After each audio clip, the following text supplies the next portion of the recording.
Todo aquele, pois, que ouve estas minhas palavras e as pratica, será comparado a um homem prudente, que edificou a sua casa sobre a rocha. E caiu a chuva, transbordaram os rios, sopraram os ventos e deram com ímpeto contra aquela casa, que não caiu, porque fora edificada sobre a rocha. E todo aquele que ouve estas minhas palavras e não as pratica, será comparado a um homem insensato que edificou a sua casa sobre a areia. E caiu a chuva, transbordaram os rios, sopraram os ventos e deram com ímpeto contra aquela casa. E ela desabou, sendo grande a sua ruína. Se assente no seu lugar, glorificando o nome do Senhor. Eu decidi começar essa série com os últimos versículos do capítulo 7, que são as últimas palavras de Jesus acerca dos seus ensinamentos. E nesse sermão que compõe vários títulos, vários ensinamentos, Jesus ele fala de ética moral, ele fala de princípios que o reino de Deus requer para todos aqueles que desejam habitar nesse reino. Então ele apresenta o reino de Deus no seu sermão. Ele apresenta também no seu sermão as características daqueles que vão entrar no reino, como entrar nesse reino. E ele também apresenta a transformação que aqueles que adentram nesse reino sofrerão. E é tão tremendo que ele finaliza dizendo que é aqueles, pois, que ouvem estas minhas palavras, todas as palavras que ele já tinha liberado. E eu quero partilhar com você, é interessante saber que o texto começa lá no capítulo 5, e quando começa no capítulo 5, a escritura vem nos declarar que o Senhor, vendo as multidões, subiu ao monte, e assentando-se, aproximaram-se dele os seus discípulos, e então ele passou a ensiná-los, dizendo as bem-aventuranças, que é com o que ele começa, e foi o que nós ontem entendemos algumas coisas.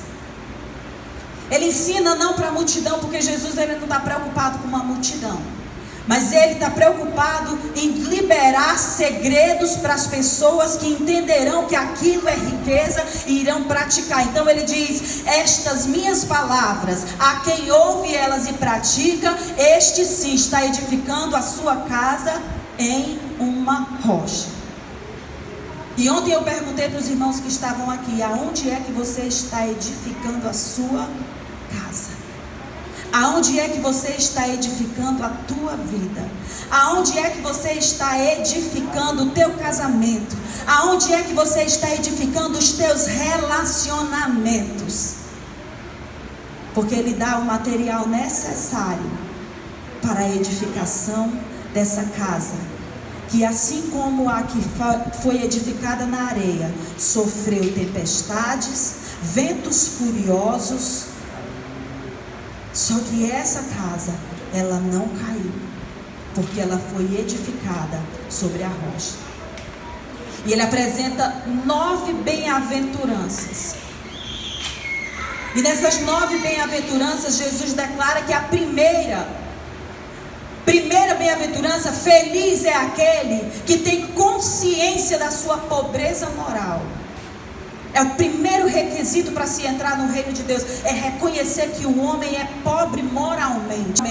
Depois de reconhecer que ele é pobre moralmente, ele precisa se lamentar por causa dessa pecaminosidade natural da sua natureza.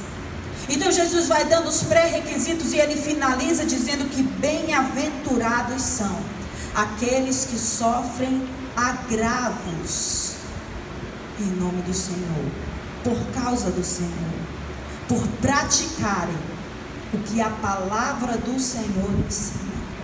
Ele diz: bem-aventurados sois vós, quando por minha causa vos injuriarem, vos perseguirem e mentindo disserem todo mal contra vós. Regozijai-vos e alegrai-vos. Por quê? Porque grande é o vosso galardão no céu. Aleluia. Você quer galardão no céu, irmão? Alguém ainda está desejando o céu? Alguém aqui ainda deseja o céu? Ou já estamos totalmente amoldados a esta terra? Ou já estamos satisfeitos? Porque as bem-aventuranças são o anúncio da verdadeira felicidade. São as bem-aventuranças que proclamam a verdadeira libertação e não o conformismo com este mundo. Porque as bem-aventuranças, quando ouvimos elas nos parecem algo ruim. Glória. Poxa, bem-aventurado é o pobre, bem-aventurado é o que chora, bem-aventurado é o manso, bem-aventurado é o misericordioso, bem-aventurado é o limpo, bem-aventurado é o perseguido, bem-aventurado é o apaziguador, bem-aventurado sois vós quando sofre. Parece ruim. Mas Jesus está ensinando princípios do reino que há de vir. Então, para mim, para você, parece ruim. Mas Deus está dizendo em seu Filho Jesus: é bom. Aleluia. Você é bem-aventurado quando você suporta isso. Sabe por quê? Porque tem um galardão no reino dos céus para você que suporta Aleluia. isso. Aleluia. As bem-aventuranças, elas anunciam a vinda do reino através da palavra e da ação de Jesus, que torna a justiça divina presente nesse mundo.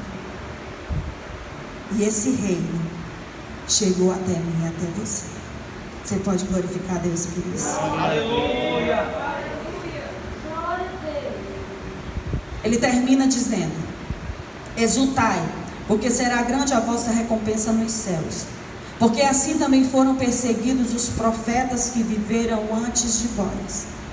Então a continuidade do sermão está a partir do versículo 14. Você pode deixar aberto para você acompanhar.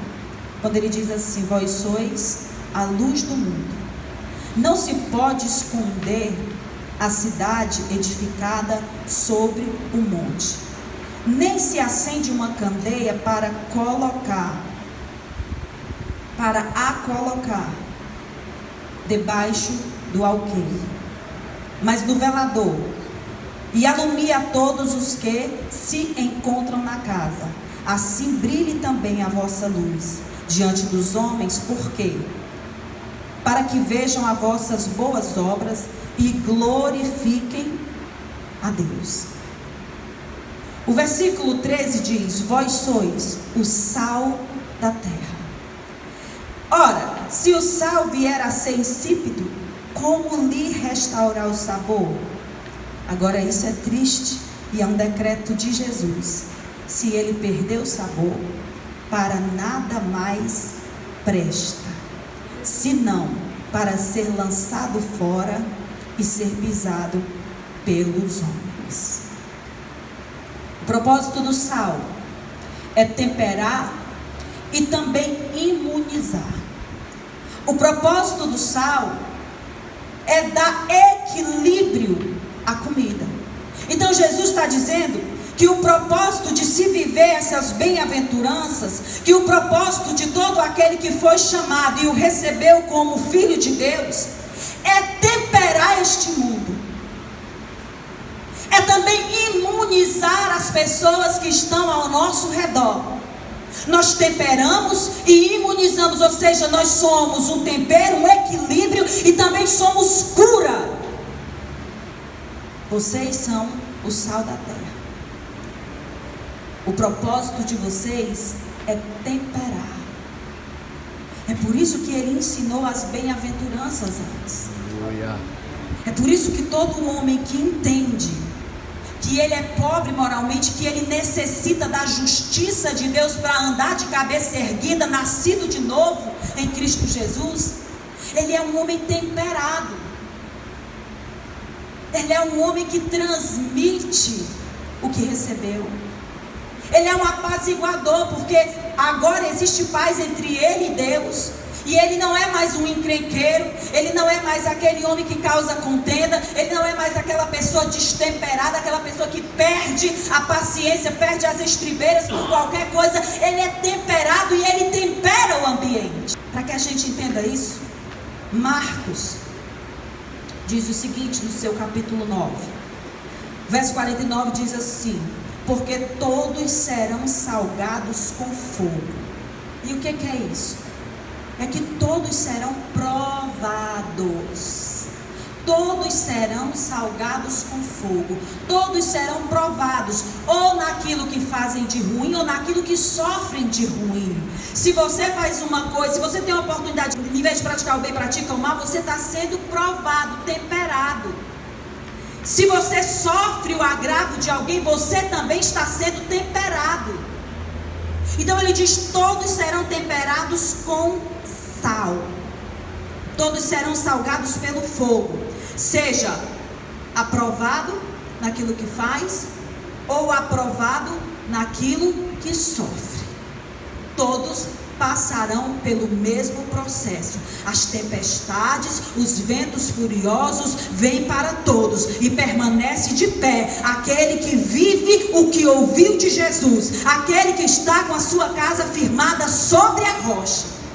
Você não está isento das lutas. Você não está isento de injuriar. E tem também uma coisa incrível: você não está isento de fazer o mal a alguém. É por isso que você precisa do auxílio de Deus. Marcos diz assim: porque todos serão salgados com fogo, e todo sacrifício será salgado com sal. Aí ele diz assim: bom é o sal, mas se o sal se tornar insosso, com que o salgarão?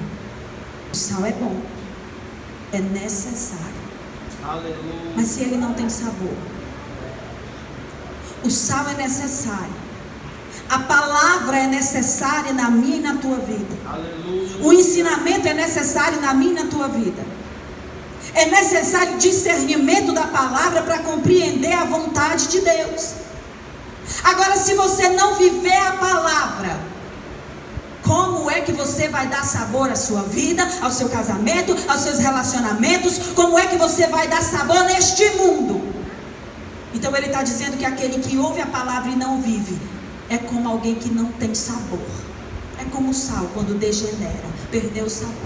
E para que ele serve? A palavra diz que ele não serve mais para nada. Ele não serve mais nem para Deus, e também não serve nem para o lixo. Ele agora vai ser pisado.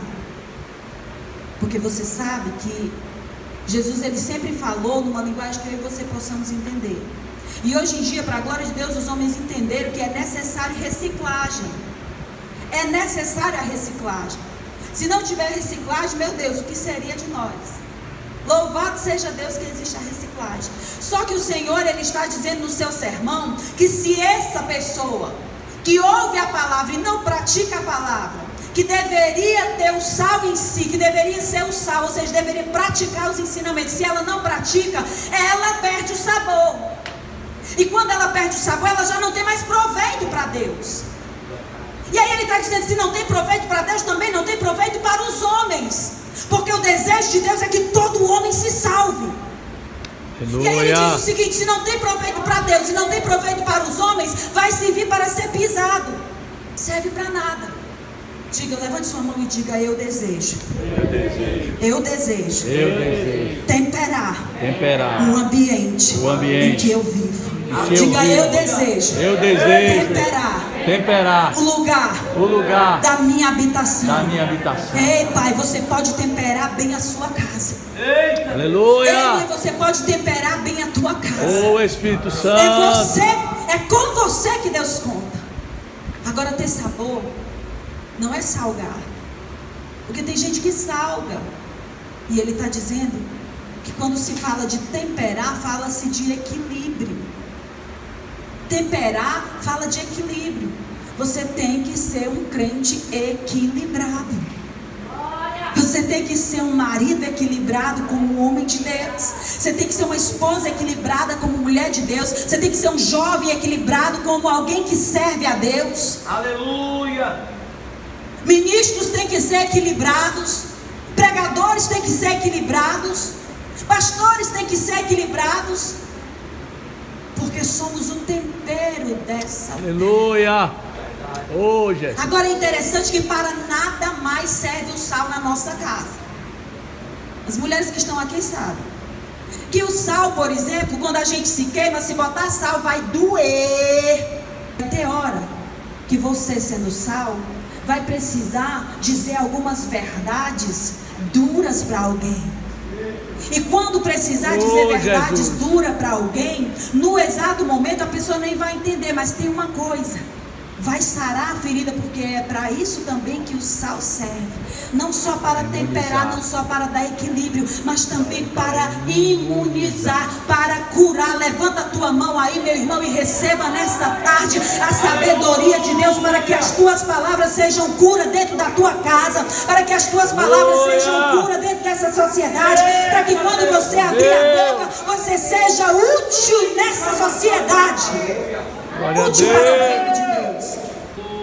Ele serve para imunizar, ele serve para temperar.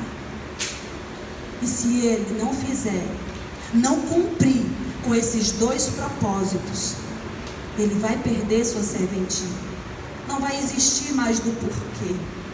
Quando Jesus ensina isso, ele ensina também nessa comparação linda, nessa metáfora linda que ele faz.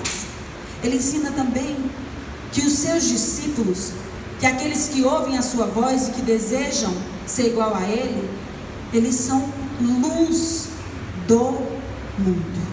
Vós sois a luz do mundo. E é interessante que ele não diz a luz no mundo. E é paradoxo, por quê?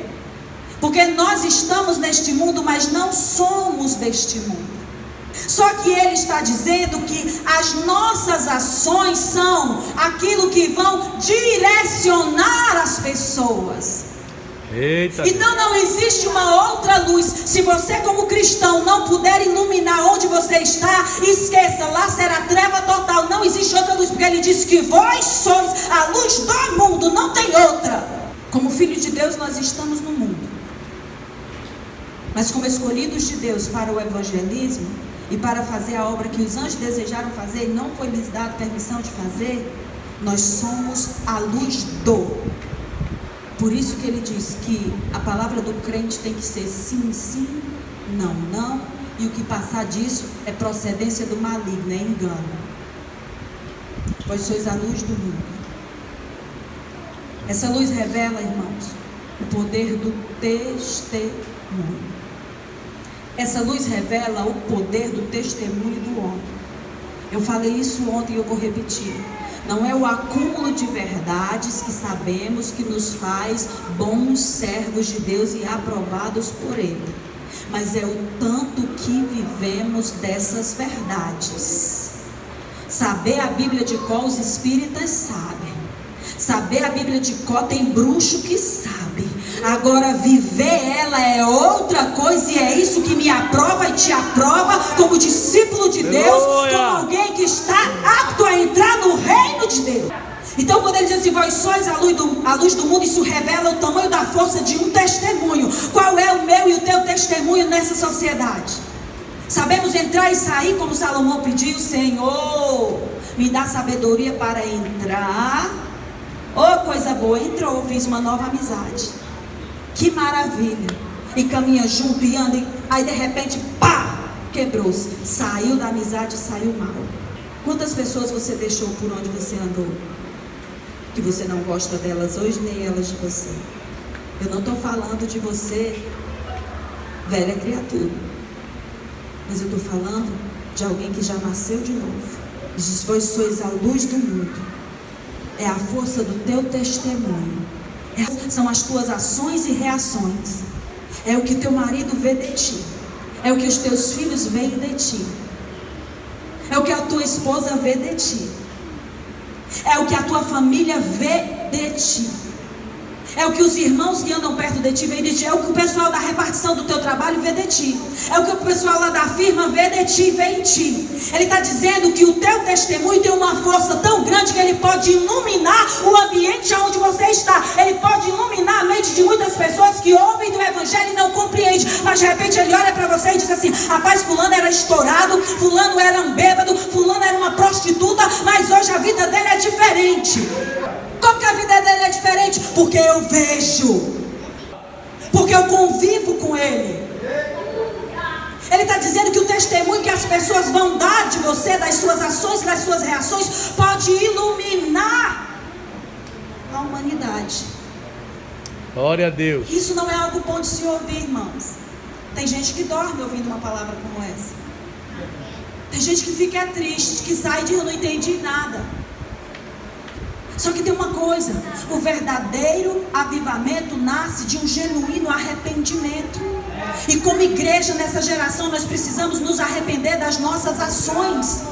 Precisamos chorar e lamentar pelo nosso caráter, pela pobreza espiritual em que vivemos. Precisamos lamentar diante do Senhor por chegar na sua presença e, em vez de adorar, de derramar um nardo puro, um perfume puro, um sacrifício de louvor a Ele, nós ficamos clamando: abre a porta, Deus, mata fulano, Deus, ressuscita fulano, tudo para o nosso benefício, nos centralizando, colocando o homem no centro. Jesus está dizendo que o reino dos céus é uma cultura diferente da nossa. E na nossa cultura o homem está no centro. Antes de você julgar alguém, olhe para você, olhe para quem você era, e deseje que a justiça de Deus que foi derramada em você, através da obra concluída de Cristo na cruz, transborde. Mas não é transbordar só para o marido, para os filhos, para os parentes, não. É transbordar para quem nos injuria.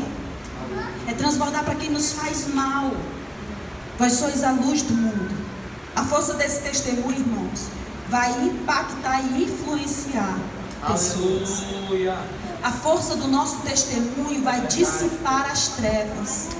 Você vive a palavra, você vive aquilo, os princípios de Deus, você obedece aos princípios, e se for necessário, você fala alguma coisa. Porque o que tem de gente aqui, se eu pedisse para você levantar sua mão e dizer: você já foi decepcionado por alguém, você ia caçar mais mão para levantar, por causa do tanto de pessoas que te decepcionaram. Talvez pessoas que sabem a Bíblia de cor. Talvez pessoas que quando abrem a boca saem um estirado de línguas estranhas. Talvez pessoas que têm o dom de profecia e saiba de uma coisa: o dom não leva ninguém para o céu. Línguas estranhas não levam ninguém para o céu.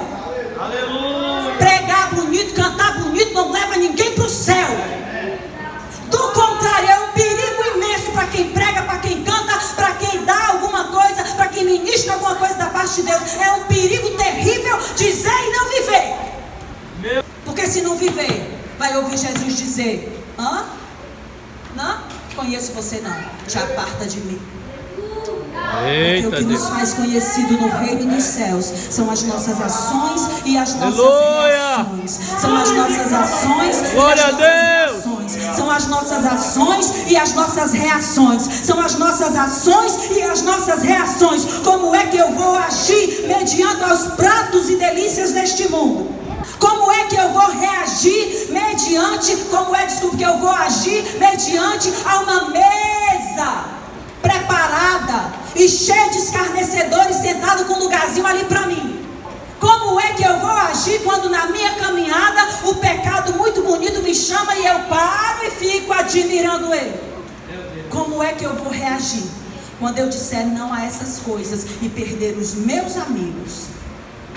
Como é que eu vou reagir quando eu disser não para essas coisas, para as reuniões de família, onde tem bebida, onde tem baderna, e eu disser não, e eles ficarem zangados comigo e não me chamarem mais para nenhuma reunião? Como é que eu vou reagir?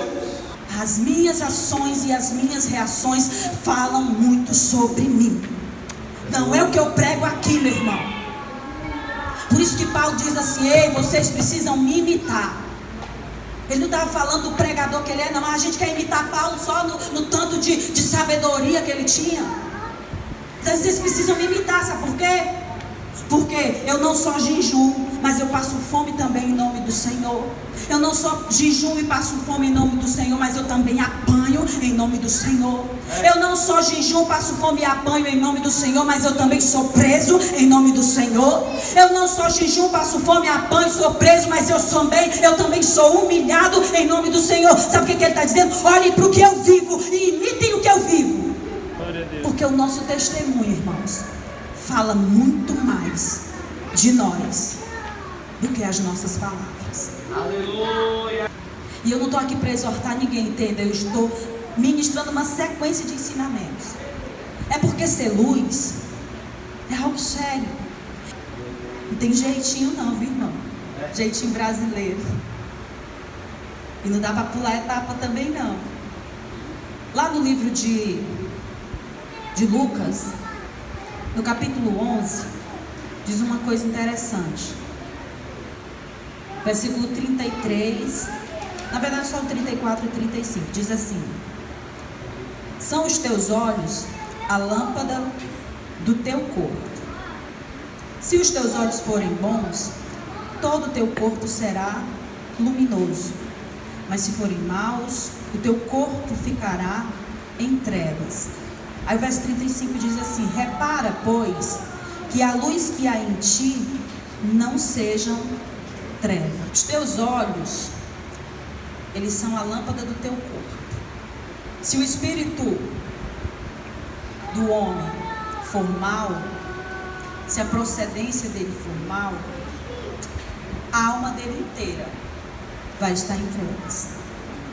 E essa passagem é interessante, que assim, Cristo, Ele é a verdadeira luz.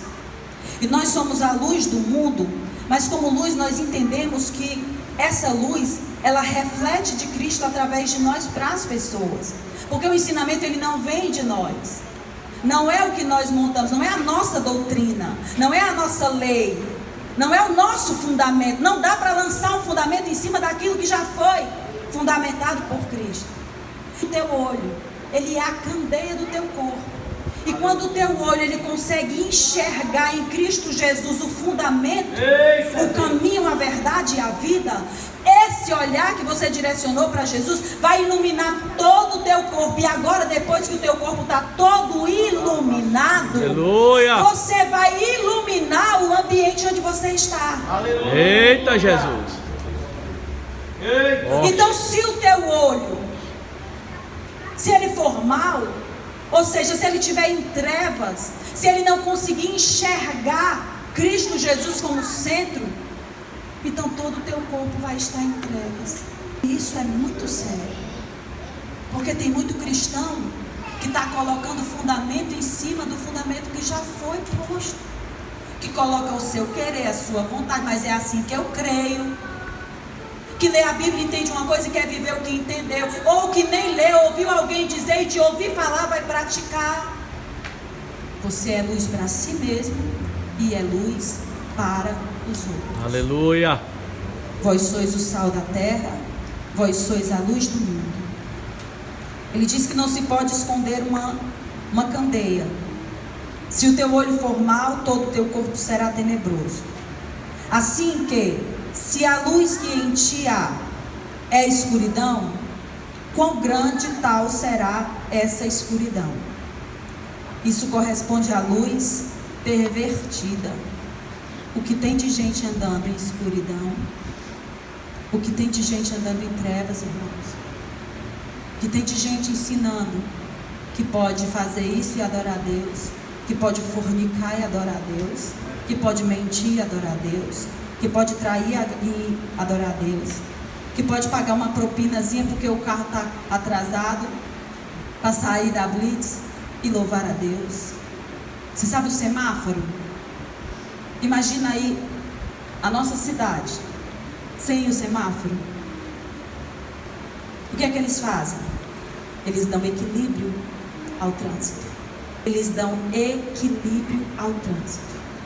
Quando eu sou sal e luz, eu dou equilíbrio ao ambiente que eu estou. Aleluia. E assim eu garanto um pouquinho mais a minha entrada no céu. Porque a salvação é de graça, mas o reino que Jesus está apresentando é tomado à força. A salvação é de graça, mas o reino que Jesus está apresentando para mim e para você é tomado à força.